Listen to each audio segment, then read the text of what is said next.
Violence in Galicia changed when the pogroms went from being occasional to a normative reality. Throughout the following decade, the looting and destruction of Jewish shops and taverns by Polish peasants in the villages of western Galicia and the subsequent declaration of martial law prompted many Jewish families to emigrate. Mann's family was among them. The 1920 census records show that the family immigrated to the United States in 1910 and had become naturalized citizens by 1916. All were able to read and write. The two eldest children were employed as office clerks. After World War I, Poland geopolitically and administratively absorbed Galicia. The erasure of the territory on maps foreshadowed the eventual annihilation of the province's inhabitants in the Holocaust of World War II. The earlier immigration of Galician Jews to the United States meant that Galicia survived outside Europe. Galician Jews reshaped the United States by creating Yiddish theater in New York and the Hollywood movies from which evolved much of the core of American culture in the 20th century. Fritizie Mann was the child of this immigrant history.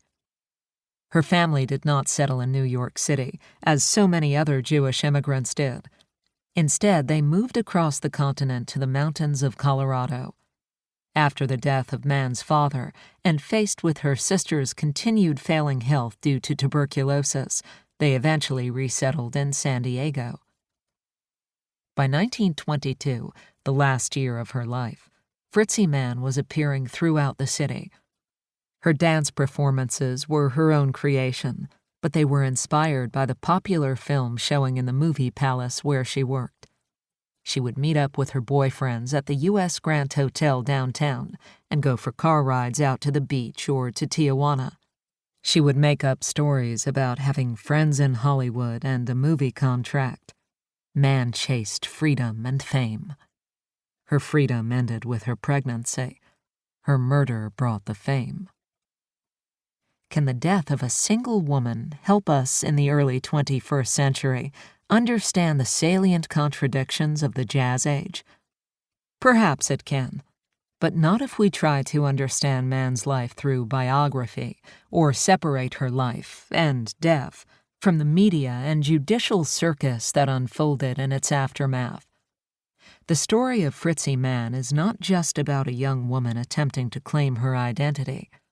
In her life and in her death lies evidence of the cultural and social relationships that indict the historical conditions at the foundation of contemporary society. It is precisely because of the light she shed on these relationships that Mann's brief life is like a skeleton key to the mindset of her culture and an instructive framework for understanding what even people at the time, for better or worse, didn't understand about the early 20th century. Whether one thinks of the Jazz Age woman as a flapper, the new woman, or the modern girl, most people's image is of middle or upper-class, native-born American youth. Part of Mann's significance is that she was not a member of this group, yet she epitomized the flapper.